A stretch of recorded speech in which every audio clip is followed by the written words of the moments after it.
When British troops entered Bergen-Belsen in April 1945, they expected gunfire, resistance, maybe even an ambush. They did not expect this: a field of corpses, tens of thousands starving, and standing among them in immaculate SS uniforms were young female guards, silent, rigid, strangely motionless. Within days, these women would become the center of one of the most disturbing mysteries of World War II. Because what happened before liberation and what happened after is not the story most people think they know. The official narrative, the one printed in history books and repeated in documentaries, goes something like this. Bergen-Belsen was liberated on April 15th, 1945. British soldiers entered the camp and discovered conditions so horrific that even hardened war photographers broke down behind their cameras. The scenes were apocalyptic: bodies unburied for days, skeletal prisoners crying for water, disease ripping through the camp with the force of a hurricane. And standing in the midst of this nightmare were the female SS guards. They were immediately arrested, put on trial during the 1945 Belsen trial, and the worst among them, including Irma Gries, Elisabeth Volkenrath, and Wanne Bormann, were sentenced to death. But behind that neat, orderly narrative lies a truth that is far more chaotic, emotionally disturbing, and historically tangled. Because the British did not walk into Bergen-Belsen and instantly understand what had happened. They walked into a crime scene without a timeline, a catastrophe without clear suspects, a camp where survivors were delirious, traumatized, and dying faster than they could speak. Nothing was clear, not the chain of command, not the events of the previous months, not the roles the female guards had played. The image that circulated worldwide, female SS guards being forced to drag corpses into mass graves, created an instant impression. These women must have been monsters. But reality was not that simple. Unlike the male SS officers who commanded the camps, most female guards were not trained killers. They were not frontline soldiers. Many were not even party members. Instead, they were former factory workers, farm girls, secretaries, housemaids, impoverished women who saw the SS uniform as a path to food rations and stable pay. This does not absolve them of responsibility, but it does complicate the black and white version of events. What the textbooks rarely emphasize is this. By early 1945, Bergen-Belsen had already collapsed before the British arrived. It wasn't functioning. There were no schedules, no daily roll calls, no food distribution, no sanitation. It was a camp rotting from the inside as the Third Reich crumbled. The guards, male and female, were living inside the disaster, barely surviving themselves. Disease did not care about uniforms. Thousands of guards, soldiers, and prisoners caught typhus. Some guards died. Others fled.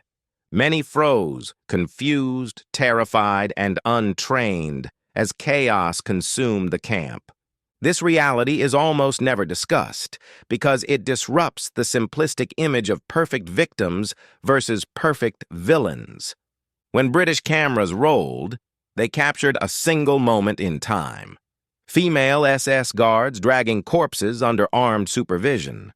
Those images became iconic, but the context behind them was lost. They were forced to do this by the British, not because they had done it before. Many were physically collapsing from disease. Most had never handled corpses until that moment. Again, this does not excuse them, but it shows how events after liberation warped the public's understanding of what came before liberation. The Belsen trial is often portrayed as a clear-cut legal process where evidence was presented, guilt was proven, and justice was served. But the trial was rushed. Survivors were dying before they could testify. Documents had been burned by the SS. The command structure had dissolved weeks before liberation. Many guards gave false names or contradictory statements. As a result, the British relied heavily, sometimes exclusively, on oral survivor testimonies, often based on memories formed during extreme trauma, hunger, or fever. Again, this does not mean the guards were innocent, but it means the picture was incomplete, and the world accepted a simplified version because the full truth was too difficult, too messy to fit into newspapers and newsreels. That simplified version became the known story. But it is only the surface. To understand what really happened, we must look at what history avoided discussing. There is a reason why most documentaries never dive into this chapter of the story. Because the moment you step into the forbidden details, the neat moral lines begin to blur, and blurred lines make people uncomfortable. Popular documentaries often lump all female guards together under one label: Nazi monsters. But historically, they were dramatically different from one another. Some guards were undeniably sadistic: Irma Grace, Elizabeth Volkenroth, Juana Bormann. These women reveled in violence. Survivors consistently described them using the same words: cruel, terrifying, unpredictable. But here is the truth no one likes to say out loud. Most female guards at Bergen-Belsen were not like them. They were not famous, not notorious, not particularly violent. Some were passive, some were frightened, some were simply trying to follow orders in a collapsing system. In post-war interviews, even hardened SS men admitted many of the girls had no idea what to do. They had never been trained for this. By February and March 1945, Bergen-Belsen was no longer a concentration camp. It was a civilization dying in real time. Food stopped arriving, the water supply broke down. Bodies lay unburied because the prisoners who normally dug graves were too weak to stand. Guards walked the grounds with scarves over their faces because the smell of death made them vomit. This was the environment in which the female guards lived, and in this environment, something psychologically devastating happened. The boundary between duty and survival dissolved. Some guards became violent because fear twisted them. Others became indifferent because trauma numbed them. A few snapped completely. This psychological descent is rarely discussed because it does not fit the clean narrative of evil from the start. Documents later uncovered in SS archives reveal that as the front lines collapsed, many guards, especially women, were given contradictory instructions. Evacuate. Stay in place. Abandon the camp. Protect the prisoners. Prevent chaos. Flee, or you will be shot.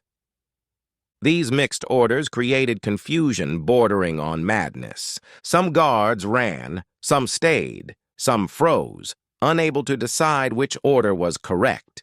Because of this, when the British arrived, they found guards terrified, guards ill, guards paralyzed, guards pretending nothing had changed, guards in a psychological fog. But the film reels showed only one thing: SS uniforms among corpses. Survivors' testimonies are essential, powerful, irreplaceable.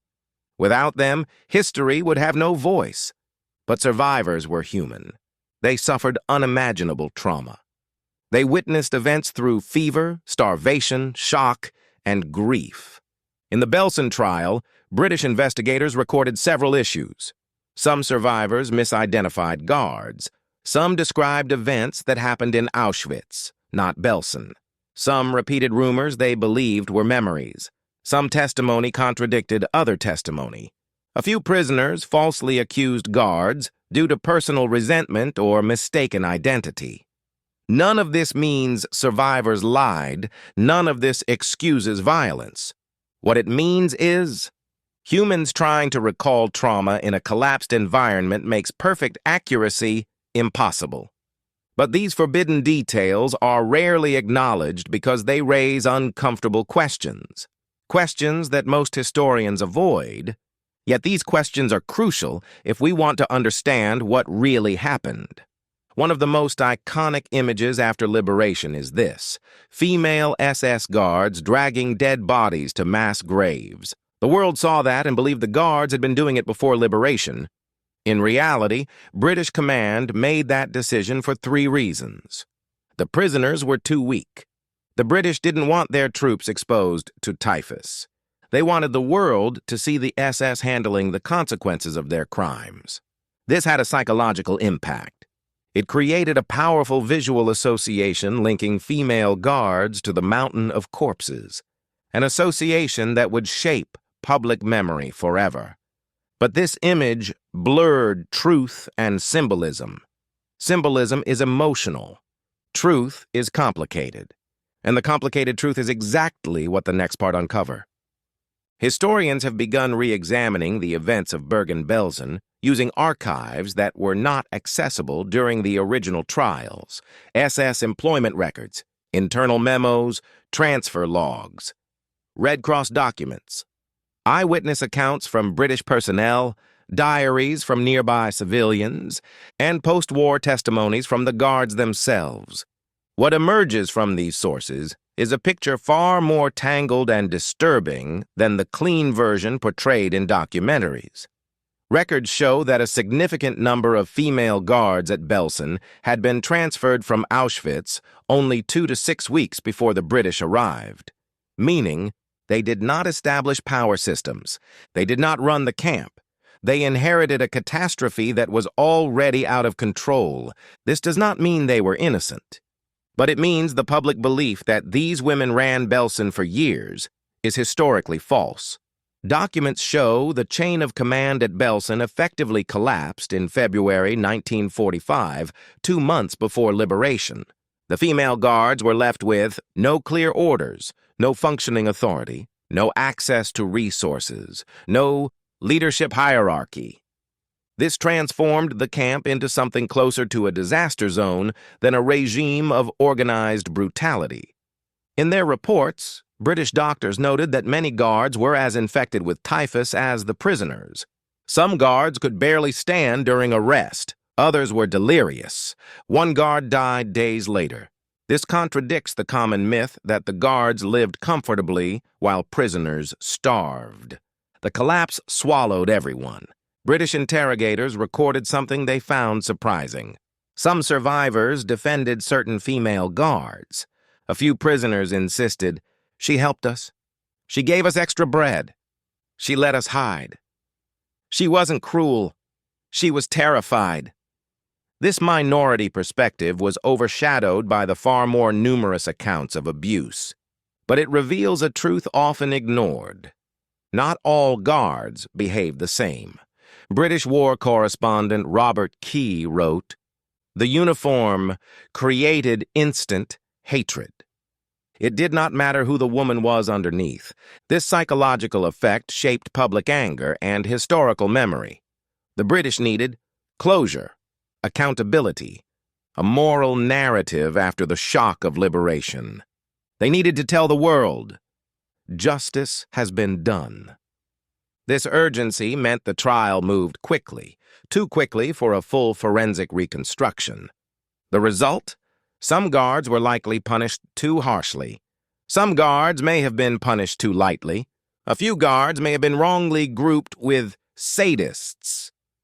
The real story was more chaotic than the verdict suggested. So here is the truth, reconstructed from decades of buried evidence, survivor accounts, and post-war research. It is not simple, it is not clean, and it is not what most people think. The camp did not collapse in April 1945. It was already dead, structurally, medically, logistically, in January. No guard, male or female, was capable of preventing the disaster. The SS could not feed themselves, let alone the prisoners. The water supply broke. Doctors fled. The crematorium failed. Bodies piled up because nobody had the strength to bury them. This death spiral context explains why everything became unmanageable, including the guards. Based on all evidence, historians now believe the women at Bergen-Belsen can be divided into these were women like Irma Gracie and Juana Bormann, cruel, violent, eager to dominate. They used the system to inflict suffering. Survivor testimonies about them are consistent, detailed, and chilling. These were women who performed their duties mechanically. Some enforced rules, some looked away, some shut down emotionally. They were not sadists, but they were part of the system. These guards were untrained, overwhelmed, newly transferred, physically ill, psychologically collapsing. Some survivors even remembered them as frightened, confused, or kind in small moments. By early 1945, choice no longer existed inside the camp, for anyone. For prisoners, obviously, but also for guards. Many guards later said that refusing orders meant being sent to the front, a death sentence. Others said they were warned, if you abandon your post, you will be shot. Some guards believed this, some didn't. Some ran anyway. But most stayed because fear controlled them as much as it controlled the prisoners. When the British arrived, they needed faces to attach to the horror. Male SS officers had fled. Female guards had not. Why? Some were too sick to run. Some believed surrender would protect them. Some misjudged the danger. Whatever the reason, they became the physical embodiment of Nazi cruelty in the eyes of the world. The photographs cemented the image. The trials sealed their fate. Let's be clear. The sadists deserved their punishment. The abusers deserved imprisonment. The system itself was criminal. But the justice delivered in 1945 was incomplete. Some women guilty of violence escaped detection. Some women convicted of complicity may not have fully understood their roles. Some evidence was lost forever in the chaos of the camp's collapse. History wants clean answers. Bergen-Belsen offered none. The female guards of Bergen-Belsen were not one thing. They were perpetrators, victims, survivors, villains, bystanders, and human beings caught inside a system designed to corrupt. Some were evil, some were broken, some were drowning in fear. Some tried, in quiet ways, to help. But all of them became part of the tragedy, whether by choice, by force, or by circumstance. What really happened to the Bergen-Belsen female guards? Some were hanged, some served long sentences. Some walked free, some lived in anonymity until old age. Some were haunted. Some felt no guilt at all. But every one of them was swallowed by the same darkness that consumed the camp. Bergen-Belsen did not just kill prisoners. It killed certainty, clarity, and the possibility of simple truths. The story is not good versus evil. It is a portrait of human beings inside an environment where humanity itself was collapsing. And the most haunting reality of all is this. In the end, the camp destroyed its guards almost as completely as it destroyed its prisoners, only in a different way.